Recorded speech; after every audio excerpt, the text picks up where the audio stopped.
the guys who made the movies in the 20s, 30s, 40s, and 50s, into the 60s, some into the 70s, there was no history of movies. So when you talk about Victor Fleming and John Ford and Howard Hawks and Ruben Mamoulian and, you talk about Capra and Stevens and you talk about all those directors, they were inventing the language. The movie brats, Peter and Marty and Francis and all those guys and me, and we grew up with movies. So we grew up with movies, with the whole history of movies. So it's different. Now it's evolved where Quentin Tarantino, his movies have nothing to do with reality. His movies are about movies. It's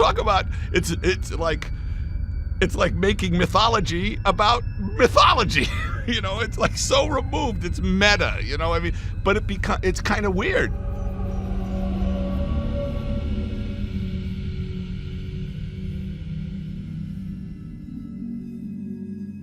I shouldn't talk about that one because I hope to do it as a television thing, maybe. But I had a project about P.T. Barnum with John Belushi.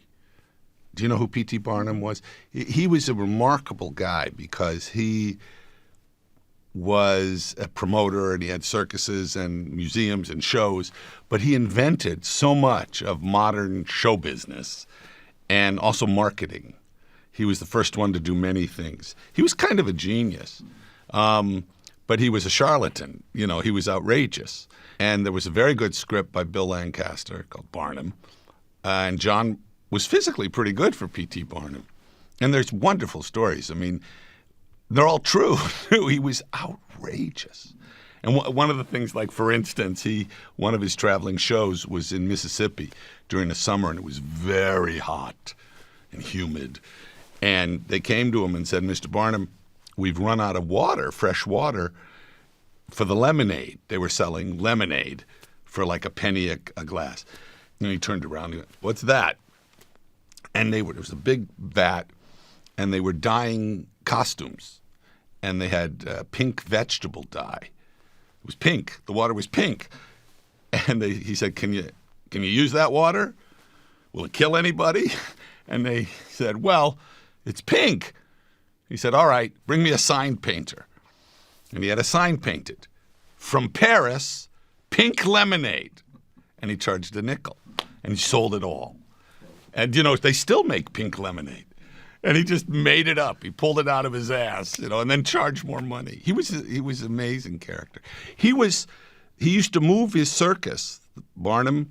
They used to move the circus by train. And he was the first one to use train for movement. And in the Civil War, they came to him, the Union Army used him to consult on moving troops by train. I mean, he was a really interesting guy and full of shit, just absolute fraud. When he was dying, he realized he was dying, and he was in Connecticut, so he had his publicist announce that he was dead because he wanted to read all his obituaries. And then he read them and then corrected them and then told them, I'm alive, so that when he died like 2 weeks later, it would say what he wanted it to say. I mean, he really was – that was a good project. And, in Marty Scorsese's movie, Gangs of New York, there's one image you see like a giraffe or something running, but that was Barnum's Menagerie on Broadway. And when they had the big riots in New York, all the animals got out. Tigers and elephants running down. There were great sequences in it. And then the studio, for various reasons, they didn't make it. And they wouldn't let me I tried to get the script. They wouldn't release it. It's a sad story. They killed it after Neighbors came out. So I don't remember when that was. When was Neighbors, the John and Danny movie, which didn't do well. And so they killed my movie. It was sad because it was a good movie. It was big.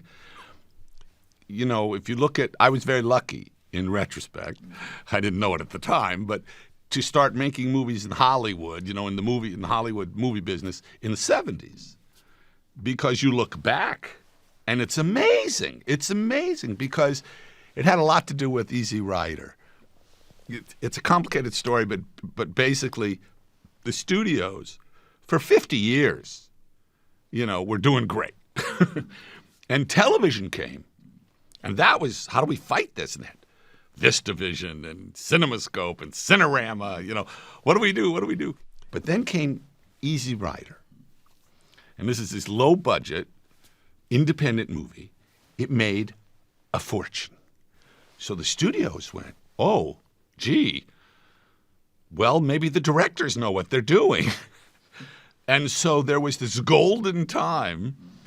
When you look at the films made in the 70s, even in the 80s, they would never get made now by the studios. Filmmakers like Robert Altman, Hal Ashby, Paul Mazursky. Half the movies I made would never get made now by a studio.